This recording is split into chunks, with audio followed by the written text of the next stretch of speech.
அனைவருக்கும் வணக்கம். இந்த வீடியோ பக்கத்தில் நம்ம பார்க்க போறது எல்லா மந்திரங்களும் ஓம் அப்படின்னு தொடங்குறதுக்கான காரணம் என்னங்கிறத பத்தி நம்ம பார்க்க போறோம். பொதுவாக மூச்சு பயிற்சி அப்படின்னு சொல்லக்கூடிய பிராணாயாமம் இருக்கு.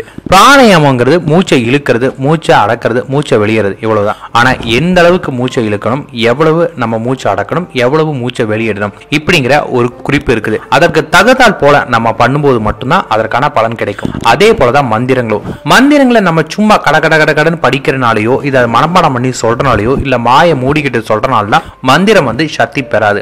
அந்த மந்திரம் சக்தி பெறணும்னா அதற்கு தகுந்த ஒளி எந்த இடத்துல அதிகரிக்கணும், எவ்வளவு நிறுத்தணும், எவ்வளவு விடணும் தெரிஞ்சுக்கிற மாதிரி இருந்தா மட்டும்தான் நடக்கிற மாதிரி இருக்கும். இந்த சூட்சமங்களை தெரிஞ்ச ஒருவன் எப்பயுமே பாத்தீங்கன்னா பிரணவ மந்திரத்தோட மந்திரம் உள்ளதா எடுப்பாங்க.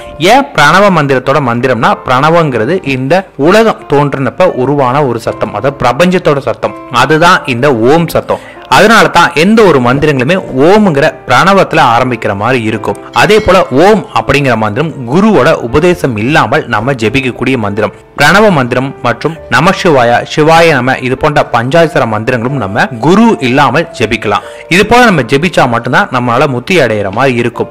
5 எழுத்து மந்திரங்களோட ஓம் அப்படின்னு சொல்லக்கூடிய ஆ ஊ இம் இந்த 3 எழுத்துக்களும் சேர்த்து நாதமா கலந்து நம்ம சொல்லும் போது பிரம்மா, விஷ்ணு, ருத்ரன், சக்தி இவங்களுடைய அனைத்து சக்திகளும் நமக்கு கலக்கிற மாதிரி இருக்கும். அதனால தான் ஒவ்வொரு மந்திரங்களுமே பிரணவ மந்திரத்தோட கலந்து நம்ம சொல்லும் போது நமக்கு விஷ்ணு, ருத்ர, சக்தி மற்றும் பிரம்மா இவங்களுடைய தன்மை நமக்கு கிடைக்கிற மாதிரி அந்த மந்திரம் நமக்கு சித்தியாகும் அப்படின்னு குறிப்பிட்டிருக்காங்க.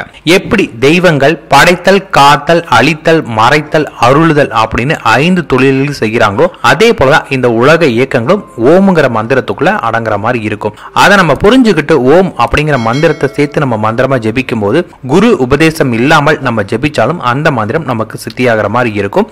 சரியான முறையில் பிரயோகம் படுத்தினா மட்டுமே போதுமானதா இருக்கும். நன்றி, வணக்கம்.